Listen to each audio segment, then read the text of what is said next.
Douglas Francis Pitt was born in Kingston, Jamaica in 1844. He was of mixed heritage, the son of a Scottish mariner father and a Jamaican mother of African descent. This blend of Scottish and African roots gave Douglas a rich and unique cultural identity, shaping the way he viewed both the world and his place within it. Growing up in Kingston, the heart of colonial Jamaica, Douglas learned the seafaring skills of his father, while also being shaped by the rich traditions of his mother's Afro-Jamaican community. In the mid-19th century, Kingston was a bustling port city on a warm tropical island. Vibrant, busy, and alive with ships, markets, and the constant rhythm of coastal life. Jamaica's famed land of wood and water, with its lush forests, winding rivers, and sun-soaked shores, formed the backdrop of Douglas's childhood. This warm, humid environment would later feel surprisingly familiar when he arrived in Cairns in northern Australia, a place whose tropical climate echoed the island home of his earliest memories. From a young age, Douglas helped his family with fishing and farming. Many Jamaicans after emancipation chose to farm small plots and fish rather than work on big plantations. Douglas would rise before dawn to cast nets in the sea and tend crops under the Caribbean sun.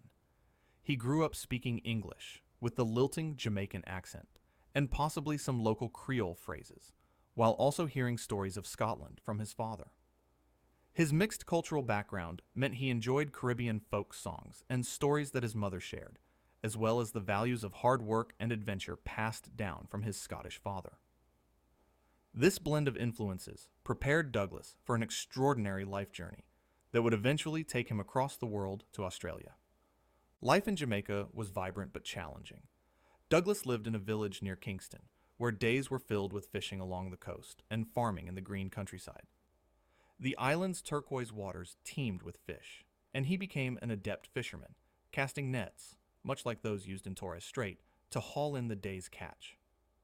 The farmland was rich with tropical fruits and vegetables, and Douglas helped grow yams, corn, and bananas. The climate was warm and humid, just like Cairns, his descendants would later say, noting the similarity between Jamaica's tropical weather and that of far north Queensland. Despite the natural beauty and close-knit community, Jamaica in the 1850s to 60s had its troubles. The economy had suffered after slavery ended, and there was social unrest in 1865 when Douglas was a young man. The Morant Bay Rebellion erupted, a protest by poor Jamaicans that was brutally crushed by the colonial government. This was a turbulent time that made life uncertain for many, including Douglas. By his early 20s, Douglas found himself in serious trouble with the authorities. Family lore hints that he may have been involved in the civil unrest or a related incident, putting him on the wrong side of British colonial law. He feared that if he stayed in Jamaica, he might be imprisoned or even hanged. Leaving home was not an easy choice for him. He loved his homeland. The memory of warm evenings listening to cricket chirp and drums beating in the distance remained dear to him. Most of all, he agonized over leaving his family. The night before his departure, he likely said a tearful goodbye to his mother and father, knowing he might never see them again. He felt heartbroken to part from his loved ones and the only home he had ever known. Yet Douglas was also terrified of what would happen if he didn't flee. The fear of a jail cell, or worse, loomed over him. In the darkness before dawn, he made the painful decision to leave Jamaica for good, as soon as he could, carrying hopes for freedom and a better future, but also a heavy heart. When Douglas Francis Pitt prepared to escape Jamaica, he could only bring what he could carry in one modest suitcase. He packed carefully, choosing items that were essential for survival or held sentimental value. In that suitcase, one might have found 2 pistols, sturdy flintlock pistols for self-defense, given the dangers he expected to face on the open ocean and in foreign lands. These weapons would protect him from pirates or anyone who threatened him on his journey. A sharp dagger, a knife or dagger he could use as a tool and weapon. It was useful for cutting rope, preparing food, and if needed, defending himself. Douglas knew that traveling alone could be risky, so a good blade was a necessity. A pouch of coins and a bit of gold, all his savings in the form of Jamaican coins and perhaps a small gold piece. This money would help pay for passage on ships and buy food or supplies along the way. It wasn't much, but it represented his hopes of building a new life. Clothes and a hat, a couple of practical outfits, including a long-sleeved shirt, durable trousers, and a broad-brimmed hat to shield him from the tropical sun. He also packed a warm coat in case of cold nights at sea or in unknown climates. These clothes had to last a long time, so he chose his sturdiest garments. A sturdy pair of shoes, his best leather boots, ideal for both decks of ships and rough terrain onshore. Good footwear would help him walk in new cities or scramble over coral islands without injury. His tobacco pipe, a small wooden pipe and a little tobacco. In the 19th century, smoking a pipe was common, and for Douglas, it was a comfort from home. In the lonely nights at sea, smoking his pipe could calm his nerves and remind him of Jamaica, where he'd sit by the fire, listening to elders' tales. Dried food and spices, a supply of dried salted fish and hardtack biscuits to eat during long ocean stretches, along with cherished Jamaican spices. He likely carried a pouch of allspice or jerk seasoning and maybe some dried Scotch bonnet peppers. These familiar flavors could make bland rations taste like home. A small Bible. Douglas was raised with Christian beliefs, common in Jamaica due to British influence, so he brought along a Bible or prayer book. This holy book offered him spiritual support and guidance. In times of despair or loneliness, reading a favorite psalm could give him strength and hope. Seeds from home, carefully wrapped seeds of plants from Jamaica, such as maybe yam or okra seeds. Douglas hoped that in his new land he could plant these and grow a bit of Jamaica in foreign soil. The idea of cultivating something familiar was comforting. It was a literal piece of home he could nurture. Fishing line and cast net. Being a fisherman, Douglas knew these tools were invaluable. He packed a strong fishing line, some hooks, and his trusty cast net. Wherever he went, he could use them to catch fish for food.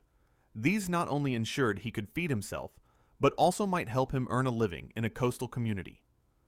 With these few possessions, Douglas set out. Every item in his suitcase had a purpose: survival, protection, or preserving his heritage.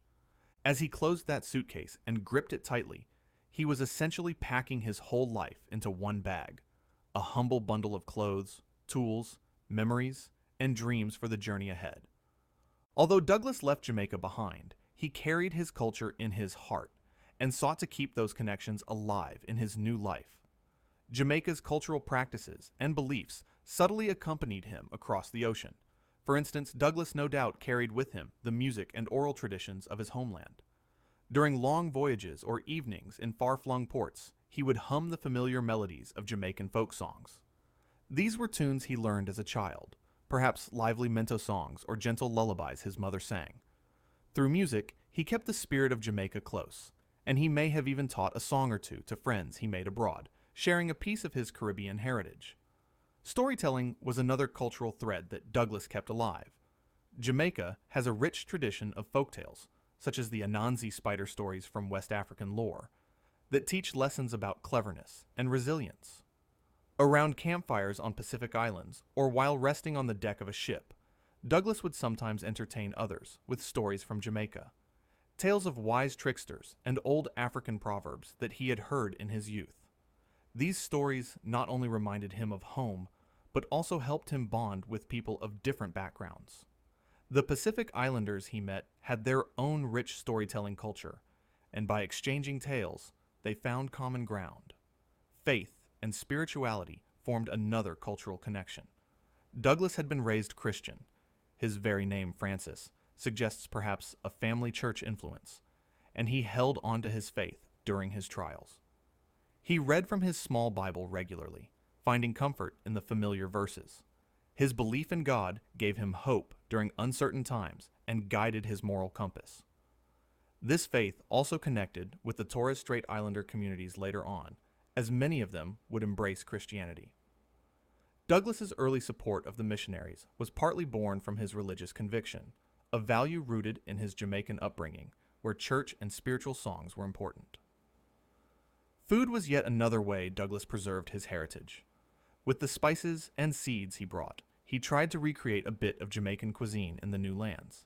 In Noumea and later in the Torres Strait, he would cook Caribbean-style meals for his family and friends, perhaps a fish stew spiced with pimento, allspice, and hot peppers, reminiscent of Jamaican jerkfish. When he planted the seeds from Jamaica, he waited eagerly to see if they would sprout in the foreign soil. Imagine his delight if a vine of Jamaican pumpkin or a bush of callaloo greens grew in his garden on a Pacific island. Tending those plants would have been a comforting ritual, a direct living link to the soil of Jamaica. Importantly, Douglas remained a family-centered person, a trait common in Jamaican culture. Jamaicans place great value on extended family and community, and Douglas exemplified this. After settling in Australia, he made sure to tell his children about Jamaica, its language, its festivals, and its values of hospitality and respect for elders.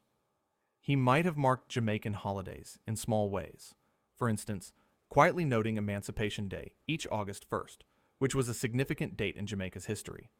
In everyday life, he demonstrated Jamaican warmth and generosity, treating neighbors like family.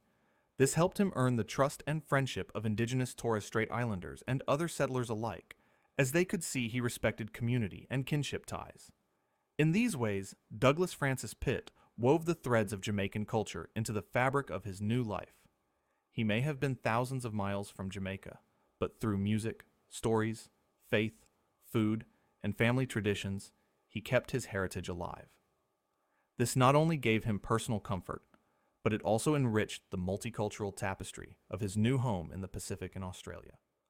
Douglas's journey to Australia was anything but direct. It was a long, adventurous odyssey across the globe. In 1866, a year after the unrest in Jamaica, he managed to secure passage on a trading ship, leaving the Caribbean. One can imagine him as a determined 22-year-old, boarding a creaking wooden ship at Kingston Harbor under cover of darkness. The ship likely carried sugar or rum and was bound for distant ports. Douglas had no idea how long the voyage would take or what he would encounter, but he knew this was his chance to escape danger and start anew. The first leg of his journey took him across the Atlantic and around the tip of South America. The ship sailed southward, enduring the frigid gales and towering waves off Cape Horn Douglas, though a tropical islander had to endure freezing winds and hazardous seas as the vessel rounded the Horn into the Pacific. He learned the life of a sailor firsthand, climbing swaying masts to trim sails, scrubbing decks, and surviving on salted meat and hard biscuits. The conditions were harsh, cramped quarters, weeks of monotony broken by moments of sheer terror during storms. But each day carried him further from Jamaica and closer to an unknown destiny. Once in the Pacific Ocean, Douglas's path became entwined with a rough crowd. He fell in with a crew of lawless adventurers, in truth, pirates. During the 1850s and 1860s, the South Pacific was known to harbor notorious pirates like Bully Hayes, who roamed from island to island. Douglas joined a band of seafarers who operated on the fringes of the law. They would trade arms, liquor, or laborers, and sometimes raid vulnerable ships. As a pirate in the Pacific, he lived a life constantly on the edge, hiding from naval patrols, bargaining in remote island bazaars, and occasionally engaging in violent skirmishes at sea. In this period, he likely visited many Pacific islands, from Polynesian atolls to Melanesian ports, gaining a reputation as a bold sailor. Family stories say that Douglas ruled half the Pacific during these years, an exaggeration that nevertheless captures his daring reputation. Yet this chapter of his life was not glamorous. Douglas later felt regret for some of the deeds done during his pirate days. He had left Jamaica seeking freedom and safety, only to become involved in a different kind of danger and moral compromise. After some years of this roaming life, a turning point came. In the late 1860s, Douglas began to yearn for a more honest living and a place to call home. This change of heart was spurred by two important events: love and faith. While stopping in the French territory of New Caledonia, Douglas spent time on Lifu, one of the Loyalty Islands. There he encountered a remarkable young woman named Sophia Kalimu. Sophia was the daughter of a local chief on Lifu. She was intelligent, compassionate, and curious about the wider world. Douglas was captivated by her from the moment they met. Despite coming from very different cultures, he, a Jamaican adventurer, and she, a Pacific Island chief's daughter, they found common ground. Both understood what it meant to live between cultures, as Sophia's people were interacting with European missionaries and French colonizers, and Douglas had navigated between African and European worlds in Jamaica. Douglas and Sophia fell in love. They married not long after, around 1870, in a ceremony that likely blended her local customs with his Christian traditions. This marriage gave Douglas a new sense of belonging and responsibility. He was no longer a lone drifter. He had a family now. Together, Douglas and Sophia moved to Noumea, the capital of New Caledonia, and for a few years they ran a small hotel there. Hosting travelers in Noumea was a far more respectable life than piracy, and Douglas proved to be a good businessman and a friendly host, no doubt charming guests with tales of his seafaring adventures. The second event that changed Douglas's path was meeting a group of Christian missionaries. Around 1870, while in the Loyalty Islands, Douglas learned that English missionaries from the London Missionary Society, LMS, were preparing to journey north to spread Christianity in New Guinea and the Torres Strait Islands, the waters between Australia and New Guinea. These missionaries, including Reverend Samuel McFarlane, had been working in the Loyalty Islands, but were compelled to leave after the French took over. The French authorities in New Caledonia had actually ordered all Protestant missions out by 1869. The missionaries were determined to continue their work in new fields and were looking for a way to travel to the Torres Strait. Douglas saw in their plea an opportunity for redemption. Here were men of God seeking to do good, and he had a ship, or at least knew how to captain one, and knowledge of the Pacific routes he volunteered to help. Perhaps he thought back to the Bible his mother gave him, and felt this was a chance to atone for his pirate past by doing something righteous. In mid-1871, Douglas Francis Pitt joined the LMS missionaries on a schooner named Surprise and set sail for the Torres Strait. The voyage from the Loyalty Islands to Torres Strait was long but purposeful.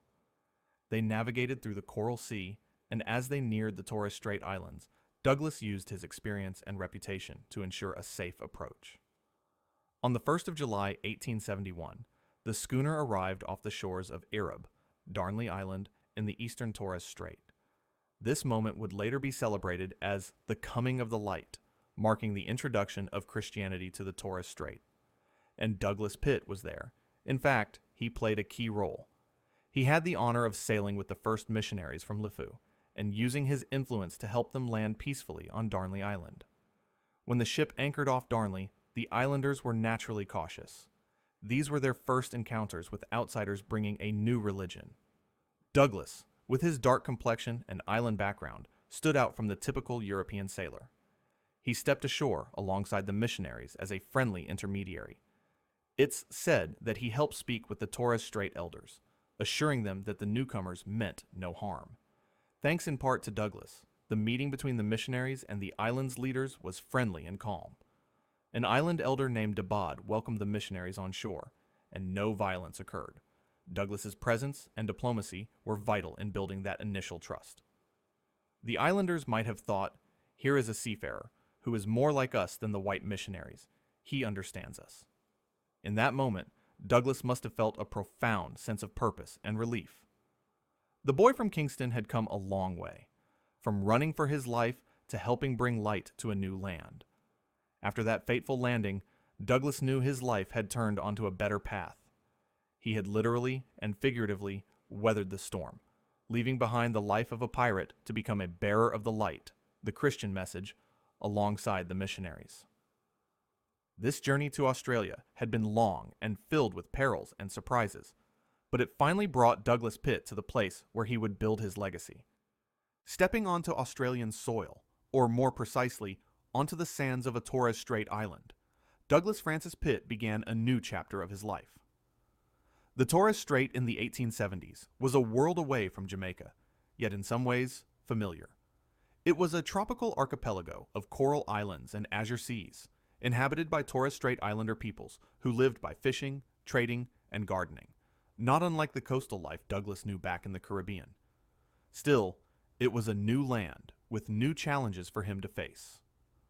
After assisting the missionaries in 1871, Douglas initially settled on Darnley Island, Irub, for a short time. He immersed himself in the local community there, learning the language and customs of the Irub Islanders. Communication was a challenge at first. Douglas spoke English and some Jamaican patois, and possibly a bit of French, from New Caledonia, respected the authority of local chiefs. By marrying Sophia, he was considered part of a chief's extended family, and this alliance brought mutual respect. Sophia herself learned English and adapted to life with a husband from the other side of the world. She and Douglas created a loving, multicultural household. One could imagine them in the evenings. Douglas smoking his pipe on the porch, Sophia weaving a palm mat, children running around speaking two languages. Perhaps Douglas would recount a funny Anansi story from Jamaica, making the kids squeal with laughter, and then Sophia would teach them a traditional Lifu dance or a Murray Island song. Their home was a place where worlds met, Caribbean, European, and South Pacific. Over the decades, Douglas saw the Torres Strait change. More outsiders arrived, pearl divers from Asia, traders, and missionaries' families. Douglas's own children grew up and married into various communities. Some married Torres Strait Islanders, others Aboriginal Australians, or South Sea Islander descendants. The Pitt family became a living bridge between communities. For instance, one of Douglas's sons became known for a legendary swim from an island to Townsville, and a granddaughter, Dulcie Pitt, also known as Georgia Lee, became a famous singer, showing how the family integrated into Australian society while maintaining their distinct heritage. Douglas lived long enough to witness these developments. He lived into his late 80s or early 90s, passing away in Cairns in the 1930s. By the time of his death, he was widely respected as a true pioneer of North Queensland, a man who had voyaged from one tropical island to another, connecting continents and cultures. Emotionally, life in Australia was rewarding for Douglas, though he never stopped missing Jamaica, the verdant blue mountains, and the sound of reggae's precursor mento music. He found peace in the coral isles of Torres Strait. The sadness of leaving home was, in time, alleviated by the new family and community he gained. He often reflected on how far he had come, from a scared young man fleeing Kingston to an elder of a large family in Australia. In quiet moments, he thanked God for guiding him through storms and strife to a land where he could prosper and do good. His story is one of resilience and adaptation. He turned a life of adversity into one of legacy. Today, the story of Douglas Francis Pitt is cherished in our family and community. It's a tale we tell with pride, how a Jamaican man of mixed descent sailed the world, became, for a while, a pirate, then reinvented himself as a force for good in a new country. He helped bring education and faith to isolated islands, married into a proud indigenous lineage, and contributed to the early economic life of northern Australia. His descendants, including my own family, still live in Queensland and the Torres Strait, a living testament to the journeys of people like Douglas. Every year on July 1st, when the Torres Strait Islanders celebrate the coming of the light, we remember that our great-great-grandfather was there on that beach in 1871, helping carry the first missionary ashore. His immigration story is not just a dry account of moving from one country to another. It's an epic narrative of courage, adventure, love, and faith. Douglas Francis Pitt's life shows how cultures can connect and how one person's journey can light the way for generations to follow. While Douglas Francis Pitt Sr. laid the foundations of the Pitt family's presence in the Torres Strait, it was his son, Douglas Pitt Jr., who carried the family's story into the mainland, becoming the first Torres Strait Islander to settle in Cairns in 1905. His journey, filled with hardship, survival, and resilience, shaped the future of Torres Strait Islander migration to northern Queensland. Douglas Jr. grew up immersed in the seafaring and fishing traditions of his father. By his teenage years, he was already working in the pearling and bêche de mer industries around the Torres Strait and Cape York. At the age of 17, he married and later adopted the son of his brother Edward. His courage and determination were tested in March 1899 when he was aboard the lugger Rattler near Howick Island during the devastating Cyclone Mahina. More than 300 lives were lost that day, but Douglas Jr., his wife, sister-in-law, and his young nephew William, Alum Savage, survived.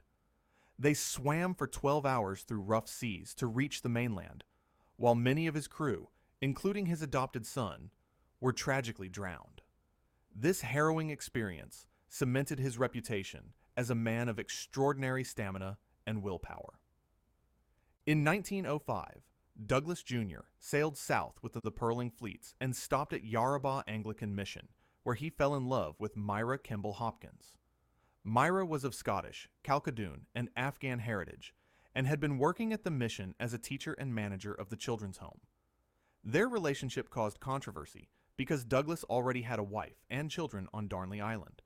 But in 1912, he and Myra married in Cairns after Douglas agreed to pay maintenance to his first wife. At Yarrabah, Douglas became a central figure in community life. He captained mission boats like the Katapunan and Matuba, served as quartermaster sergeant in the Yarrabah Drill Company, and taught practical skills such as mat weaving, thatching, and fishing. He was also a gifted musician, playing the accordion and performing with the Yarrabah Brass Band and Choir alongside Myra. His contributions were valued, though he was never considered a permanent mission resident, reflecting his independence. The King of Malay Town. By 1915, Douglas and his family had left Yarrabah, moving first to Green Island, then to Browns Bay, and eventually to Malay Town on the mangrove-lined banks of Alligator Creek in Cairns. Malay Town was a multicultural community of Malays, Chinese, Japanese, South Sea Islanders, Aboriginal people, and Torres Strait Islanders. Houses were built from mangrove timber and perched on stilts above the swamp. Life was poor and harsh, yet the community was lively with music, dances, and strong kinship ties. In Malay Town, Douglas Jr. was a leader and became affectionately known as the King of Malay Town. He owned boats, taught others how to fish and collect bêche de mer, and supported new families arriving from the Torres Strait. His legendary swimming feats added to his reputation. He survived cyclones in 1918 and 1920 by swimming long distances to shore. And in 1921, he became the first man to swim from Magnetic Island to Townsville, receiving medals from both the mayor of Townsville and the Queensland government for his life-saving efforts. Douglas Jr. passed away in December 1925 at the age of 48. The Cairns Post obituary called him a well-known identity in the North and praised his service as a fisherman, pearl diver, and lifesaver. He left behind his widow Myra and several children, including Heather, Dulcie, Sophie, Maisie, Arthur, and later Len. His daughters formed the Harmony Sisters, entertaining troops during the Second World War, while Dulcie went on to achieve international fame as the jazz singer Georgia Lee, becoming Australia's first Indigenous woman to record a full-length album. The Pitt family's settlement in Cairns set a pattern followed by many other Torres Strait Islander families before World War II. They moved first to Malay Town, then to suburbs like Bungalow, building lives while maintaining Torres Strait identity. Though poor, they were respected by neighbors for their seamanship, music, and work ethic. Today, the history of Torres Strait Islanders in Cairns is inseparable from the story of Douglas Pitt Sr. and Jr. and his extended family. Their journey, from Jamaica to Torres Strait to Malay Town, shows how one man's legacy spread across oceans and generations, forging a proud heritage that still endures in Cairns and North Queensland.